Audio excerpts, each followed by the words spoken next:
Okay. I request the technician over to Sir Razveer Mohsin, who will be just continuing further about the banks, incentives, whatever is the facilities available, including the insurance, and also some of the terms which we normally will be using in the export like activities. Terms, score, and IDC, and various other nitty-gritty aspects that we will be just sharing. So over to you, Sir. Thank you, sir. Yesterday, good morning, friends. Good morning. See, yesterday we had a discussion on for 1.5 hours on foreign exchange. So, if you don't know about foreign exchange, if I would have not given you an insight of foreign exchange, then obviously it would have been a little difficult for you to understand the export, how export works on banks, right? How export transaction happens from the bank's perspective, right? I just want to start my session with one of the live examples, one of my live experiences, which I have come across just about 6 months back, right? So how a person can go wrong, I just want to share with you, right? So now, 6 months back, there was a customer of a bank. This particular customer was from Mysore. This particular customer was from Mysore. So this customer has got a government contract for importing, for developing an automatic parking lot inside the city of Mysore, right? So what has happened was this, the automated parking lot was, since he had a negotiation with a Chinese company, so he decided to bring this particular automated parking lot from China, the import. The entire automated parking lot will be imported from China. So the performer invoice was done, the performer invoice was raised, okay, by the Chinese exporter, he has raised, and meanwhile the payments went through, right? Now, what this guy did, the importer, he has bought the goods at Navasheva port. He has bought the goods in Navasheva port, right? The goods got accommodated in 6 containers from Shanghai to Navasheva, right? So the cost of those containers was 6 containers were somewhere about 7.5 lakh rupees.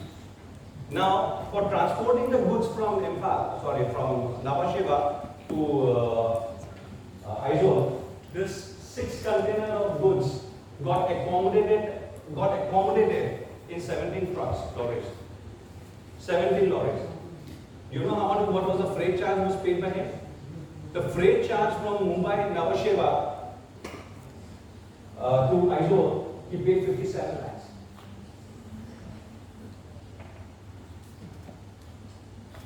He paid 57 lakhs of freight charges without homework. I said, sir, instead of bringing the goods to Navasheva, why do you bring the goods to Haldia port, to Calcutta? That would have been much more nearer to Aizawl, and this particular thing would have reduced your cost. So planning, right? Planning and taking the cost estimate, before executing any transaction is something very, very, very, very important. It's very important. Most of our people, we burn our fingers. Reason is we don't have that patience. We don't have the patience, to do a proper homework. We do a proper homework. We need to do a proper homework before we jump into any kind of a transaction with them, whether it will be an export or an import. We need to do a proper homework on the charges. How much charges are we going to sell out in this particular transaction? Right? Yeah. Then we'll start with the presentation now. As for the World Bank data, 2019 India ranked 12th globally for the exports of goods and services. Right? This is what our position is. I don't have the latest data with me. Yeah. Go to the next slide, please. Trade contribution to India's GDP 2019 39.55%. Seven sisters. We call Northeast to be seven sisters, right? All states of Northeast. We call ourselves to be connected with seven sisters. Seven sisters. Just wanted to show you this slide. The term was first coined by Jyoti Prasad Saikia, journalist of Tripura, in the course of radio talk show in January 1972. This is the Asian highway, which is going to be the red line you see. This is the Asian highway which is going to go through More up Indonesia. Now what is trade? Anything related to buying and selling is a trade. Can we call it as trade? Anything related to buying or selling? Trade can be referred to an action, buying and selling or exchanging goods and services between people, companies, countries and other entities. It's anything related to buying and selling can be called as trade, right? Yeah. Next slide, please. International trade. International trade is an exchange involving goods and services conducted between two different countries. So I'm sure you must be knowing about it. So let's not get into details. Yeah. Next slide, please. Next. Importer. So you all know who's an importer. When goods comes in, we call it import. When goods moves out, it's called as export. Right? So these are the definitions. Yeah, next slide please. Yeah, so obviously when there is a trade transaction happens, so there has to be two persons involved, right? One is the buyer. The goods move from the seller to the buyer. Then the payment moves from buyer's back to the seller's back. Do you agree to this? Right? Yeah. Next slide, please. Requirement of buyers and sellers in trade. Buyer, supply of goods, services agreed upon. What is the concern of a buyer? Suppose when you're importing, what should be your concern? Your concern should be quality, right? Quantity, right? Convenient payment mechanism. Now next door, just about 3 months back, there was a German couple who was staying next to my next house, right? The next flat, there was a German couple who was staying with us. So when this guy came for some project for 6 months, okay, he wanted to open a bank account, so I helped him to open a bank account in my bank, right? And I taught him the net banking and I taught him the UPI payments, the Google Pay, the scan. He was amazed, this German person. He was amazed. This kind of things, I don't see it in Germany. Electricity bill, paying online and recharging electricity. Okay, he could not imagine these things are never happened in Germany. This is as per them.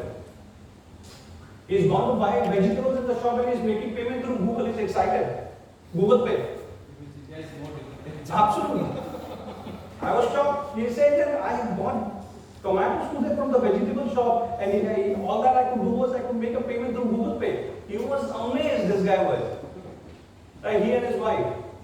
Right, he was amazed with the financial development which he had seen in India. Right? So coming to the side, convenient payment mechanism, adherence to regulatory requirements, assurance of bank's role, sellers. Now what should be your concern as a seller, as an exporter?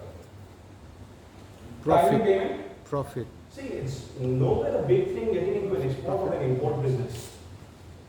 You need to be concerned how safe is your money in the business. How safe is the money in the business? I have seen a lot of people exporting goods without checking the credential of the buyer. The payment does not come. When I was in class 6 standard, I did not know about export and import. One of my friend, we were staying in a boarding school in Chennai. I had a friend, a good friend of mine. So he was studying along with me in the boarding school. Suddenly he had to leave the school. I said, why do you want to leave this? He said that his father was having some financial stress. I said, why is that? I was very young at that point of time. He told me at that point of time that his dad was in the export of shoes to Italy. Right? Without checking the credentials, he said that पापा ने shoes भेज दिया और पैसे वहां से आया नहीं, हमारा करोड़ों का नुकसान हो गया. Now we are doomed. We need to sell our property. This is what he could tell me when I was in class 6. Right? Now when I realized when I got into this particular profile of international trade in the bank, I realized his father must have done a mistake. His father must have done a mistake. I mean, without knowing the credential. Without knowing the credential of the buyer, he must have exported the goods. Right? So you need to be very careful. You need to be sure how safe is the money in international trade. Excuse me, sir. Right? So how we speak and we are how to know that? I'll tell you. I'll tell you. See, don't go by looks.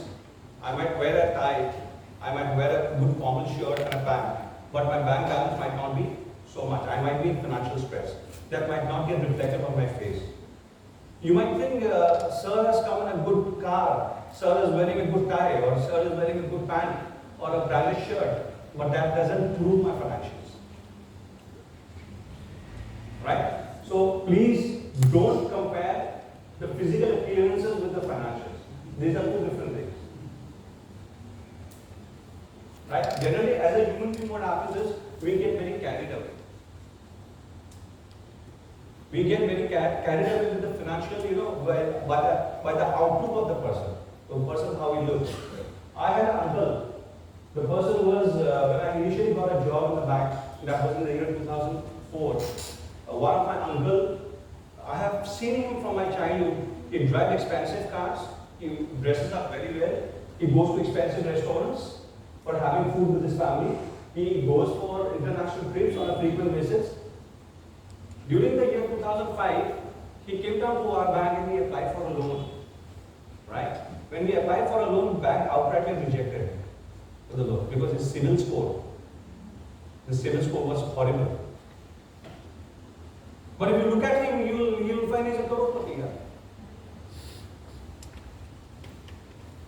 You look at him, you will find this guy is a crorepati guy. Right? So what I am trying to tell you is, don't go by the physical appearance or the lifestyle of the person. We need to check whether that particular person is in any kind of financial stress or not. I'll come to your point. Yeah. As a seller, yeah. What are the risks involved from the buyer's perspective? From the buyers, suppose if you are an importer, then what are the risks involved? You make the payment, what if you don't get the goods?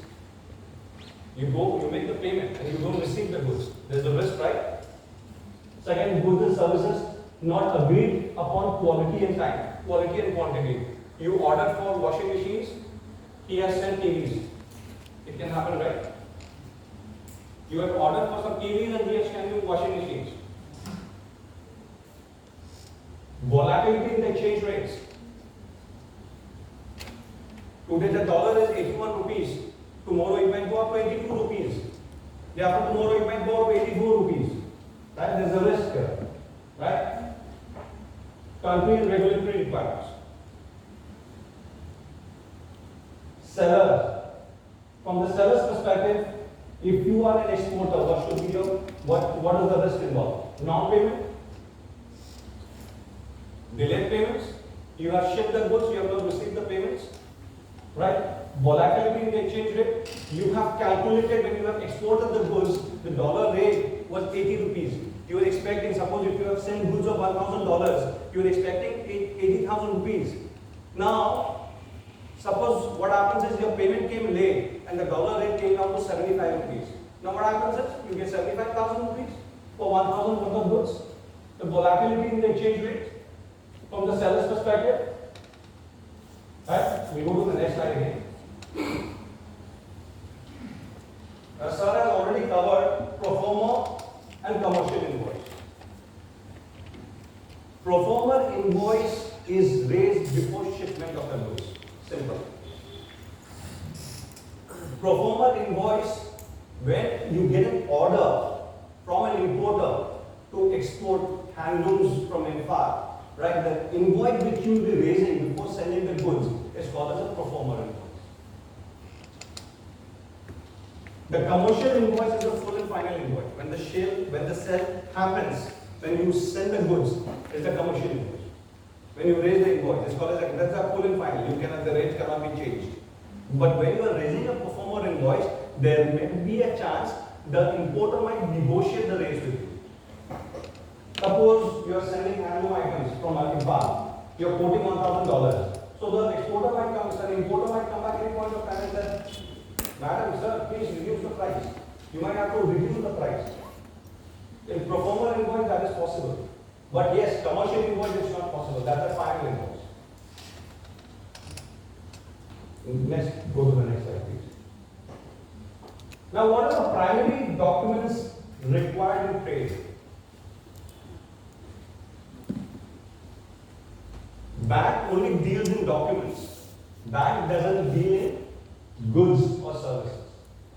Bank will only see documents. Bank only deals in goods. Sorry. Bank will deal only in documents.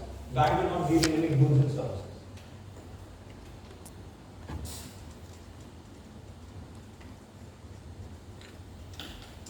Now what happens is, suppose you have ordered for TVs, right? The person has sent you washing machines. Now there is a discrepancy in the goods which have been exported, right? Bank will not go into all those details. Bank will see only documents. If the documents are perfect, bank will go ahead making the payment, right? So these are the 5